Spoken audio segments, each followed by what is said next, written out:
మంజు, స్నేహ ఇంకా రాలేదేంటి? ఈరోజు నువ్వు వాళ్ళ ఇంటికి వెళ్ళలేదా?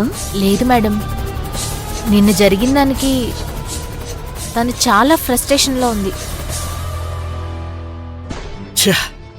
ఏం జరిగింది విశాల్? ఎందుకు అలా ఉన్నావు? ఆవిడ గారు మహాపతివ్రత అంట. నేను కావేరి అని పిలవకూడదంట, కావేరి గారు అని పిలవాలంట.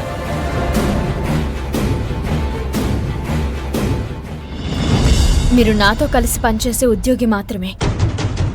మీరు మా ఇంటి వరకు వచ్చి నన్ను తీసుకెళ్ళనక్కర్లేదు.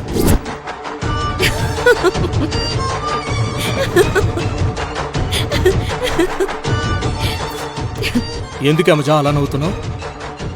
కావేరిని అంత తేలిగ్గా తీసి పారేయలేం విశాల్. ఆ సంగతి నీకు ముందే చెప్పాను, కానీ నువ్వే తేలిగ్గా తీసుకున్నావు. యమజా, నేను అలాంటి వాళ్ళని చాలా మందిని చూశాను. కరెక్టే, నువ్వు చాలా మందిని చూసుంటావు, కానీ కావేరిని చూడలేదు కదా. కొంతమంది డబ్బు కోసం బ్రతుకుతారు, మరికొంతమంది సుఖాల కోసం బ్రతుకుతారు. కానీ కావేరి విలువల కోసం బ్రతుకుతుంది, తన చుట్టూ ఉన్న మనుషుల కోసం బ్రతుకుతుంది. అలాంటి మనిషిని పడగొట్టడం అంత తేలికని నువ్వు అనుకుంటున్నావా? యమజా, నీకో విషయం తెలుస్తోందా? నువ్వు నీ శత్రువుని పొగుడుతున్నావు. పర్వాలేదు విశాల్, శత్రువు సమర్థుడైతేనే కదా యుద్ధంలో మజా ఉంటుంది.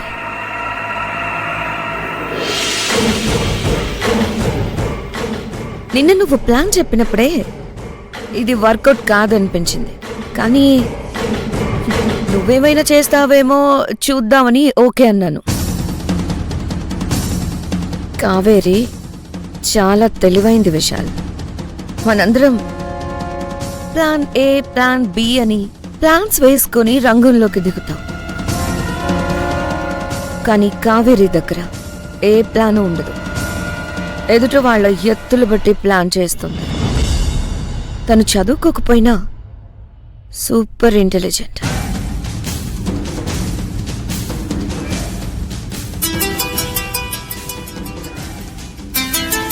మేడం, స్నేహ కాల్ చేస్తుంది. లిఫ్ట్ చేసి విషయం ఏంటో కనుక్కో. స్పీకర్ ఆన్ చేయండి. హలో మంజు, నేను ఈరోజు ఆఫీస్కి రావట్లేదు.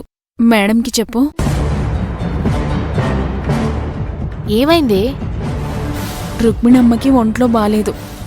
శివగారికేమో అర్జెంట్ సర్జరీ ఉందంట, హాస్పిటల్కి వెళ్ళిపోయారు. గంగకి ఎగ్జామ్ ఉందని వెళ్ళిపోయింది. సరే స్నేహ, నేను యమజా మేడంకి చెప్పి మళ్ళీ కాల్ చేస్తాను. సరే.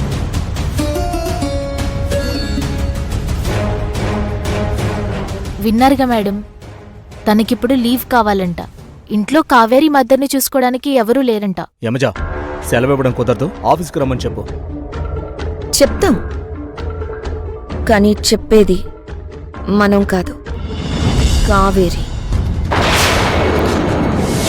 కావేరియా? తనెందుకు చెప్తుంది? చెప్తుంది విశాల్. మంజు, నువ్వు స్నేహకి ఫోన్ చేసి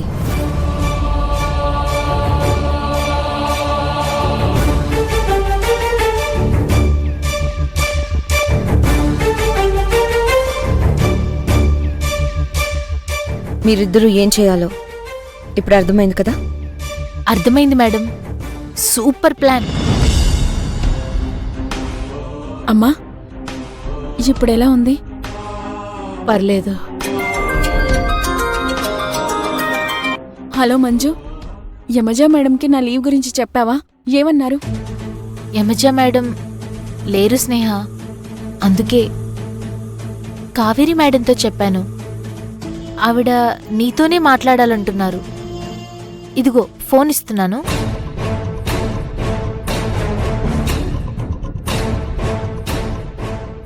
హలో స్నేహ.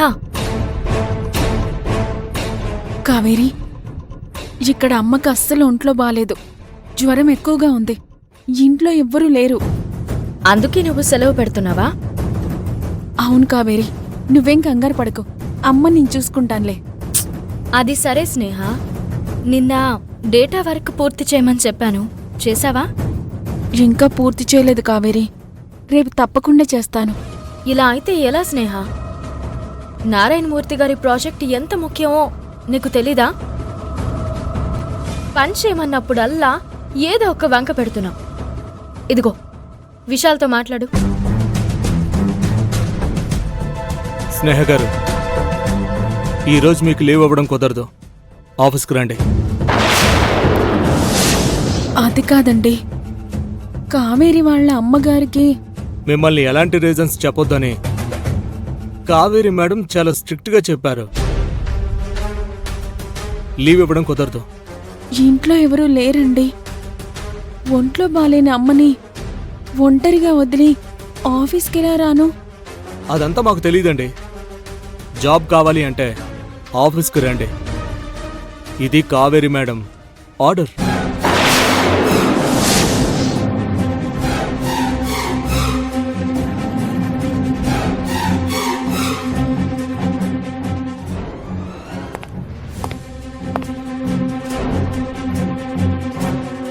స్నేహ, నేను పక్కకొచ్చి మాట్లాడుతున్నాను.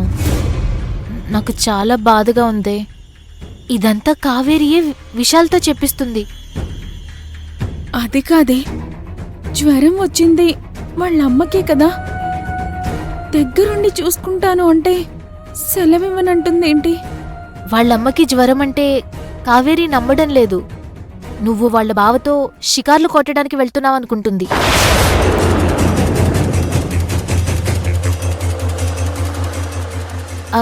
అది విశాల్ వస్తున్నాడు, నేను మళ్ళీ మాట్లాడతాను.